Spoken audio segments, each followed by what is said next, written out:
place. We're a little all over the map this morning. Lots to talk about. We're going to start in the NBA with James Harden. Is he, can he, will he be traded to the Brooklyn Nets? Yesterday, we learned Harden turned down a 2-year, $103 million deal from the Rockets, reportedly telling them he wants to get to Brooklyn. Apparently, Brooklyn very much wants to get to Harden. Kevin O'Connor reporting the Nets are throwing the kitchen sink at Houston to make that happen. Nick, start with you. You starting to think Harden to the Nets is a real possibility here? Not before the season, unless Kevin O'Connor is being literal, that there is an actual Stone-style kitchen sink that is being thrown at Raphael Stone. He's concussed and he trades Harden for 30 cents on the dollar. Aside from that, I would say no. Here are the most likely James Harden outcomes. I will rank them, and let's call this informed speculation. The most likely outcome is James Harden on December 22nd when the NBA season opens is a Houston Rocket. The second most likely outcome is that on December 22nd, James Harden is a Philadelphia 76er.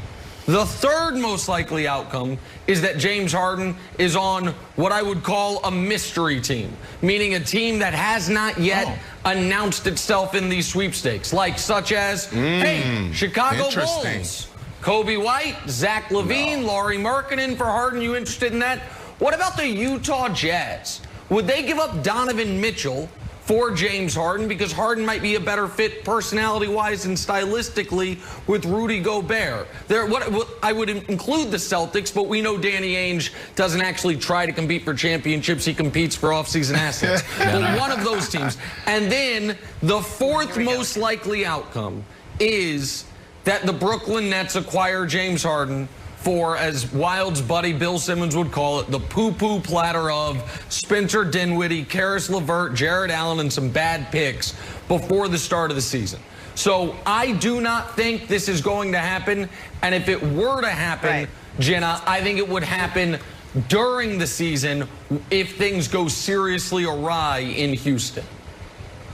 Okay, so it's funny you mentioned that. Obviously, the Nets deal is far from a lock. There is another report saying the Rockets feel no pressure to trade Harden or Russell Westbrook at all. They're, quote, willing to get uncomfortable as the season begins. Brandon, you're a former player. Tell me something. Would it be a mistake for the Rockets to start the season with two unhappy players, with Harden and Westbrook having to go out there and play basketball? Is that a mistake for the Rockets to do that? Well, it's not a mistake if they're really interested in getting uncomfortable. If Nick's #1 scenario plays out, it's going to be extremely uncomfortable. For that reason, if I'm them, I get it done. Listen, face your pain now instead of later. You're not going to win this deal. That's good. You guys did a great job. You brought in Harden, 8 years ago? You took a shot at this small ball thing. It didn't work out. Now it's time to move on.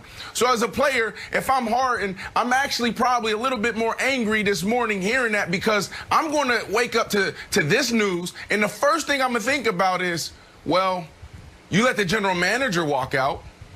Well, you let the head coach go. So now me as a player, why are you holding on to me? Like, I was brought here to help turn this franchise around. I did that. Then we moved to, can we win a championship? We failed. It's okay. Not everybody gets it done. It's hard. So now it's time for them to peacefully break up, and it needs to happen before the season. They're not going to win this trade, whether it's today, tomorrow, or 3 months from now, Wilds. So let me jump in real quick, Nick. Wilds, and then I'll toss to you. I understand the leverage Harden has as far as making it super uncomfortable, but I also think there is countered leverage to the fact that he doesn't have 1 year. He has 2 years left on his contract. I know it's being called 3, but the third's a player option, so rip that up. He has 2 years left on his contract, and it is difficult for players with 2 years left on a deal to force their way out, and it is almost impossible for them to force their way out to a specific place. Wilds, when Kyrie Irving forced his way out of Cleveland with 2 years left on that deal, he gave the Cavs a list of teams. And he got traded to a team that wasn't on that list, the Boston Celtics. So, and Kyrie had to play the card, reportedly, of I will have knee surgery and miss the year rather than play for you. Yep. I don't know, or I don't believe, have any reason to believe Harden would be willing to go that far, particularly Wilds, when they could trade him to a situation that is not as, you say what you want about Houston. I know James Harden a little bit. How do you think he would like the off-court experience of Houston compared to, say, Salt Lake City? So I do think there is some real leverage that James Harden, or that the Rockets have in this, even if Harden can make it a seemingly untenable situation, Wilds. See, I like the idea of just getting uncomfortable, of just coming to the table and just putting it all out there and be like, you know what? Let's go to war. Let's have some hard truths. Because here are the hard truths about the Rockets. The Rockets were built around James Harden. His usage rate is out of control, and it's been for the last 5 years, top of the league every single year. So if you're talking about a team's failure, you're talking about the way that they play. And I would be like, listen, James, we've gotten to the playoffs. I don't know if it's the whole team's fault or if it's your fault, because you've consistently come up short every time we've had an elimination game. You're 16 for 64, and I'm not even mentioning as a team, we missed about 27 straight threes, and you did have the turnover record in an elimination game. Here's the other thing. Then I start to come with a little bit of the niceness. I'd be like, we've been playing the wrong way. Cut back up. All we've been doing is playing iso ball, and we've heard it from everybody. It was you and Russ. And before it was you and CP3, we got rid of CP3. All of a sudden, they're in the playoffs. So look, I'd say, James, here's the story. Here's what we're gonna do. Steven Silas, first of all, give me a shot. I'm my first year being a head coach. Give me a shot. Here's what I do. Boom. How about we start rebounding the ball? Our opponent's got more rebounds than any other team in the league. We let them grab the ball. So A, we're gonna rebound. 2, we're gonna shoot some 2-pointers. I know it's crazy, but you know who shot a lot of 2-pointers? The Lakers. They seem to do okay. And 3, we're not gonna have the second fewest assists. We're gonna move the ball. And then we're gonna get into the playoffs, and you're gonna win us some playoff games. And that's why you should stay in Houston. Not gonna happen. Nick, I think that would work. I think that if Steven Silas laid out a real plan, that would work. It all sounds good, Wilds. But as a player, when your mind is made up, it's time to go.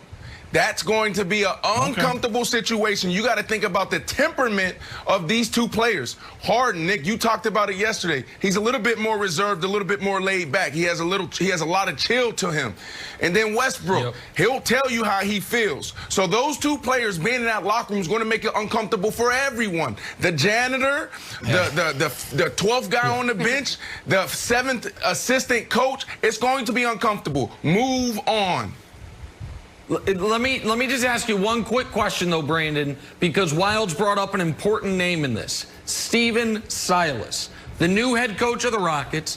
He was with the Mavericks last year, by the way, helped build that offense that was, for a time being, the highest scoring in NBA history. And there are a lot of similarities to Luka and Harden's game, even though we don't talk about them like that. There are a lot of similarities there.